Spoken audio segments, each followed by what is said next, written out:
तो super God के पिछले एपिसोड में हमने जाना कि हर देश अलग अलग तरीके से अपना भगवान, अपना एक मसीहा बनाने की कोशिश कर रहा है। जहां कुछ देशों ने तो अपने गॉड्स को छुपा के रख रखा था, वहीं इंडिया जिसने एक इंसान और एक मशीन के मिलन से बने कृष्णा को अपने देश को बचाने के लिए दुनिया के सामने रख दिया, पर उसकी वजह से करोड़ों लोगों की जानें चली गई। अब आगे तो हेलो वेबटास्टिक फैंस, मेरा नाम है सत्यम मिश्रा और समय को सराखों पर रखते हुए आते हैं सुपर गॉड के पार्ट 2 पर। अब वैसे तो चाइना की सरकार नास्तिक है, पर उनकी एक फिलॉसफी है जो पैसे, मेहनत और उनके खुद के बनाए लॉजिक पर विश्वास करती है। अब उन्होंने सबसे लेट 1990 में शुरू किया अपना भगवान बनाना। उन्होंने अपने आप को किसी से छुपाने की कोशिश नहीं की। इसका नाम था मैत्रेया, एक इंसान को क्वांटम एनर्जी से इतना भर देना कि वो हमारे आसपास की स्पेस में जो पार्टिकल्स होते हैं उनकी एनर्जी भी एक्सेस कर सके। तो चाइनीज ने क्या किया कि मैत्रेया को एक जगह पे कैदियों के साथ छोड़ दिया कि जा और इन्हें मार दे।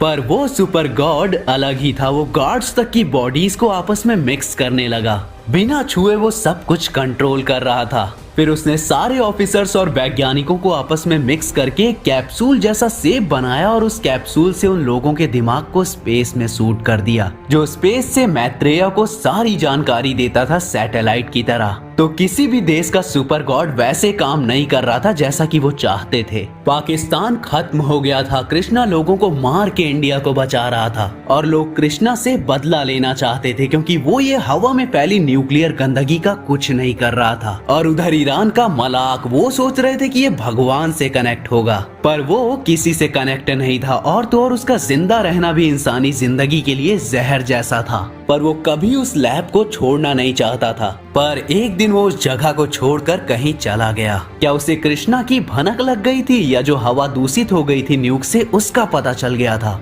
बस लोगों को इतना पता था कि मलाक पाकिस्तान की तरफ बढ़ रहा है। लोग सोच रहे थे कि उसे मारा जाए या उसे जाने दिया जाए कि शायद वो कृष्णा को रोक दे। और अमेरिकन इनके तो कच्चे भी नहीं धुलते बिना पब्लिसिटी के। तुम्हारे एक एस्ट्रोनॉट का एक्सीडेंट हो गया तो तुमने उस पर $6 बिलियन लगा दिए, ये नहीं कि उसको गायब कर दो, पर सबको दिखाना था कि तुमने उसे बचा लिया। पर कैसे बचाया वो भी स्पेशल था। तुमने उसे एक टर्मिनेटर बना दिया, पर उसमें अभी भी वही इंसानी जज्बात और सोच थी। तो तुमने उसके लिए एक सीक्रेट गांव बसाया, एक स्वर्ग जिसके सपने हर अमेरिकन देखता है। और वो टर्मिनेटर सोचता होगा कि हाँ, अमेरिकन ने उसे सच में स्वर्ग भेज दिया। टेक्नोलॉजी इतनी एडवांस हो गई, पर वो तुम्हारा लॉयल था, हमेशा काम करने को तैयार। जेरी को सच जानने की कोई जरूरत नहीं थी, वो अमेरिका के नाम पे कुछ भी कर सकता था। तो क्यों ना उसे इंडिया भी भेजा जाए। वो पहले भी सुपर ह्यूमन रोबोट से लड़ा है, वो कृष्णा से भी लड़ता, पर अमेरिकन एक चीज भूल गए। जेरी केवल सोल्जर फ्रॉम पास्ट है, दुनिया बदल चुकी है। उसके लिए बाहर आना ऐसा होता जैसे एक नींद से जागना, बिल्कुल कैप्टन अमेरिका की तरह। एक बार साइमन, लास्ट बचे कुछ इंसानों में से एक, वो अपने जवानी के दिनों में ब्रिटेन के गॉड मॉर्गन से सीधा सीधा पूछ लेता है कि वो है क्या।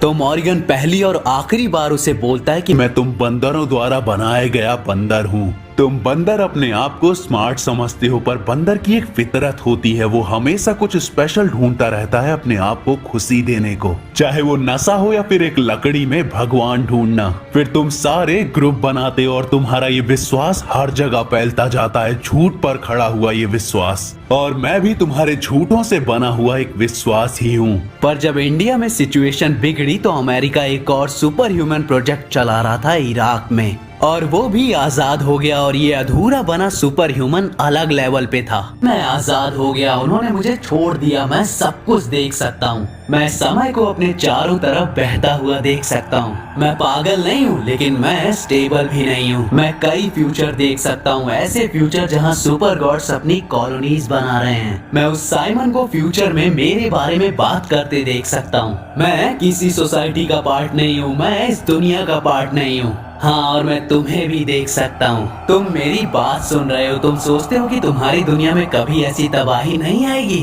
तो तुम इस काल्पनिक कहानी को एक्सपीरियंस करके एंटरटेन हो सकते हो, पर तुम गलत हो। मैं सब देख सकता हूँ। तो इसके लिए फोर्थ वॉल थी ही नहीं, पर इस टाइम सबकी नजर इंडिया पर थी। पर असल में कोई जानता नहीं था कि वहाँ पूरी तरह चल क्या रहा था। अब तुम सोचोगे कि रसिया ने अब तक अपना कुछ क्यों नहीं बनाया। उनकी तानाशाही में तो पहले ही बनना था। तो असल में रसिया के शुरुआती रोबोट्स अमेरिका के जेरी क्रेवन यानी टर्मिनेटर ने ही खत्म कर दिए थे। तो उन्हें टाइम तो लगा पर उन्होंने आखिरकार अपना योद्धा बना ही लिया। पेरूण नाम का सुपर गॉड, उनका सेवा करने वाला नौकर। पर इंडिया की हालत क्या ही बोले, जनसंख्या 90% से गिर गई थी। सैटेलाइट फोटोज दिखा रही थी कि कृष्णा कुछ तो रीबिल्डिंग कर रहा है, पर समझ नहीं आ रहा था कि ये है क्या। तो साइमन ने सब इंग्लैंड के साइंटिस्ट को मनाया कि देखो, अगर ये अमेरिकन, रसियन, चाइना वालों के सुपर गॉड इंडिया पहुंच गए तो जंग होगी, ऐसी लड़ाई जो दुनिया खत्म कर देगी। अब कृष्णा इंसानों को बात करने लायक भी नहीं समझता, तो हम मॉरिगन को भेजते हैं क्योंकि वो कृष्णा से बात करके उसे समझा सकता है। पर जब सब तैयार हुए तो साइमन को एक टेंशन हुई, क्योंकि मॉरिगन असल में खुद खुशी से जाने के लिए तैयार था।